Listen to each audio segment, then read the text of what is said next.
Operations of function. Pretty much what I'm doing here is just adding, plugging in an input, and then adding, subtracting, multiplying, or dividing the outputs for both of those functions. Rules are listed up at the top. For example, for the first one, I have the f of x function, and I have the g of x function. First, what I'm going to do is I'm going to plug in 2 into my f of x function.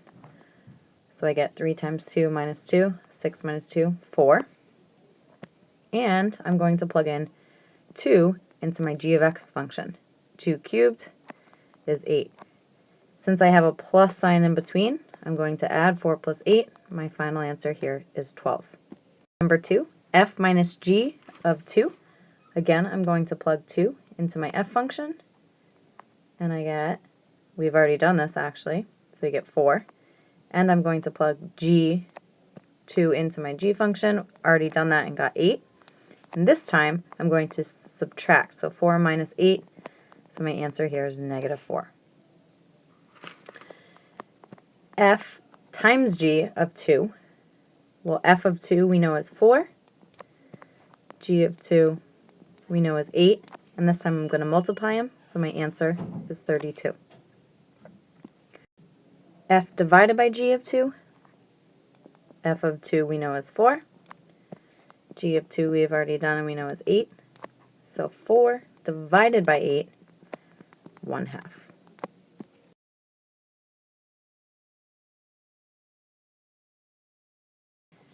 Composite functions are a bit more tricky. But once you get the hang of it, it's not that bad. Example, let f of x equals x squared minus 1 and g of x equal 3x plus 5. Find f of g of x. So this looks like a 0 here, or it's kind of like a degree symbol. So you might hear it sometimes said as fog of x. But I'm going to say f of g of x. What this is asking you to do is it's asking you to plug x into g. Whatever you get there, then plug it into the f function. We are going to rewrite it like this. So every time you see a fog, you want to rewrite it like this. So what I'm going to do, x is already, I know that g of x is 3x plus 5, so pretty much I'm just substituting. I'm going to take that 3x plus 5, and I'm going to plug it into x anywhere I see it in the f of x function. So what I end up doing is now I'm plugging in 3x plus 5 into my f function, replacing that x anywhere I see it with 3x plus 5. So 3x plus 5 squared minus 1. Well, I can simplify. I'm going to FOIL and then minus 1. My final answer is 9x squared plus 30x plus 24. G of f of x is just going in the opposite direction. First thing, I'm going to write it in the correct notation.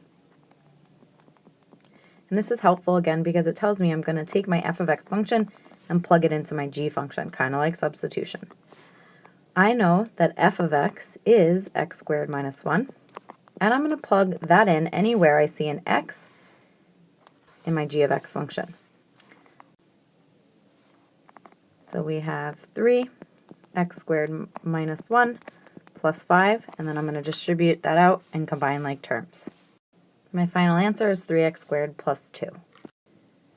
This next problem, C, says find in 2 different ways, first using the functions f and g separately, and second using the composite function f of g.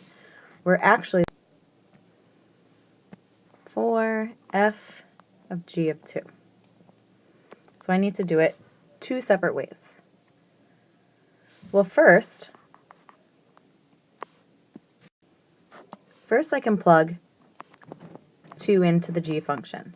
So g of 2 equals 3 times 2 plus 5, which is 11. So now I know g of 2 is 11, so I'm going to find f of 11. Well, f of 11 is 11 squared minus 1, 121 minus 1, 120. So my final answer there is 120. My second way is I can first plug in g of x and then plug 2 into that composite function. So if I plug g of x into f of x, which is the first thing we did, we got 9x squared plus 30x plus 24. So we did that above. So what I'm going to do here is now I'm going to plug in a 2 anywhere I see an x. And when I do that math, I still get 120.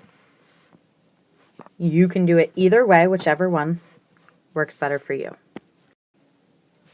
Here's some practice. If you get the hang of it, pause and keep going, and just remember to check your work.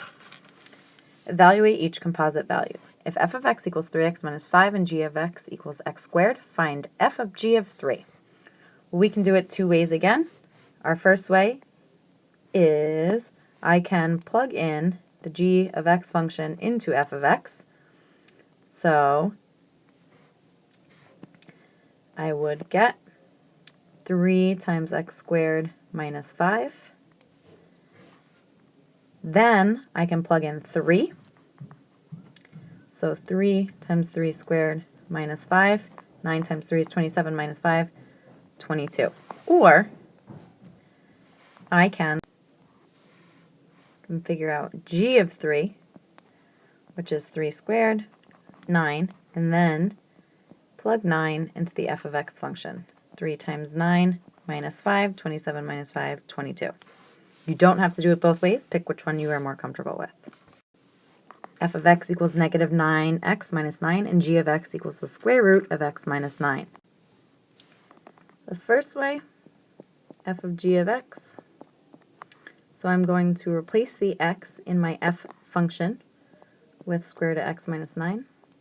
And then I'm going to replace that x with a 10. So negative 9, square root of 10 minus 9, minus 9. 10 minus 9 is 1. Square root of 1 is 1. So negative 9 times 1 minus 9, negative 18. The second way, I can figure out g of 10, which is 10 minus 9, square root of 10 minus 9, which is 1.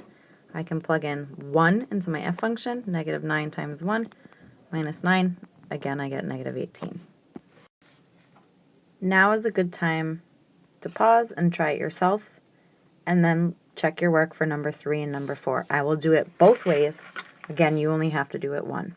For number 3, either way, you should have gotten negative 6. Be careful with number 4, as it asks you for g of f of negative 2. Either way for number 4, we got g of f of negative 2 equaling 100.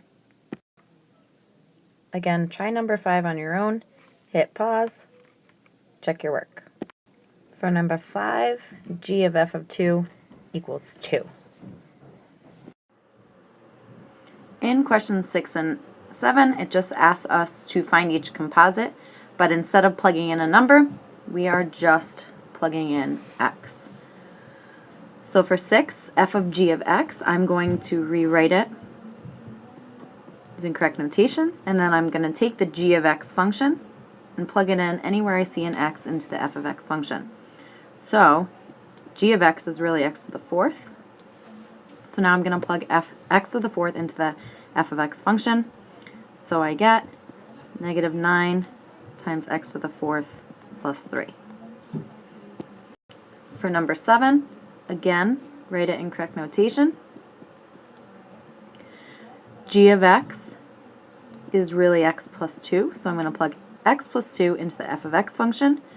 So I get 2 times x plus 2 minus 5. So again, I took this and I substituted it in for the x in the f function. Distribute out here, I get 2x plus 4 minus 5. Final answer, 2x minus 1.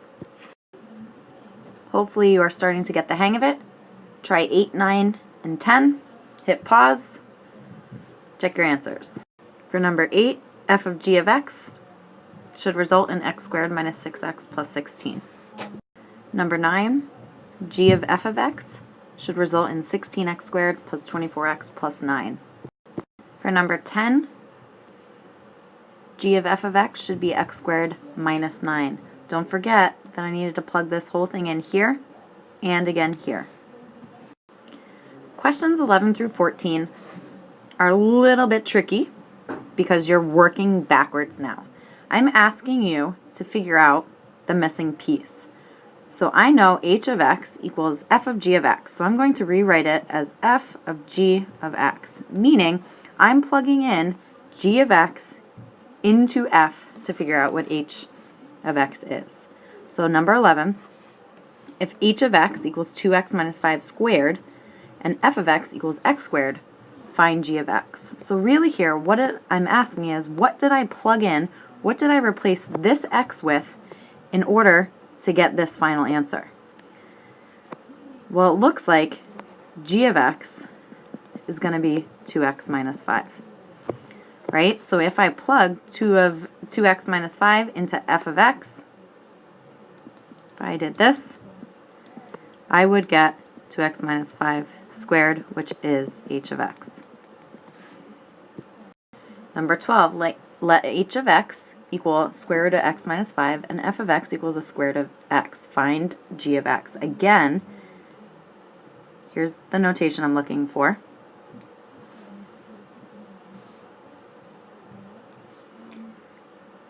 What did I plug into? What did I replace this x with to get this?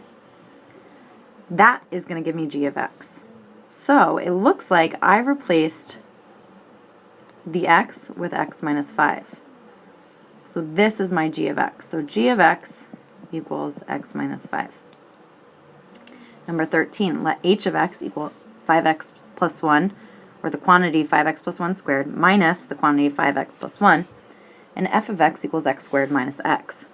Find g of x. So what did I plug in here and here? It should be the same thing to get an end result of this. Looks like g of x should be 5x plus 1. If I plug 5x plus 1 in here and in here, I get h of x. Pause and try number 14. Looks like g of x equals the quantity negative 3x minus 2 cubed.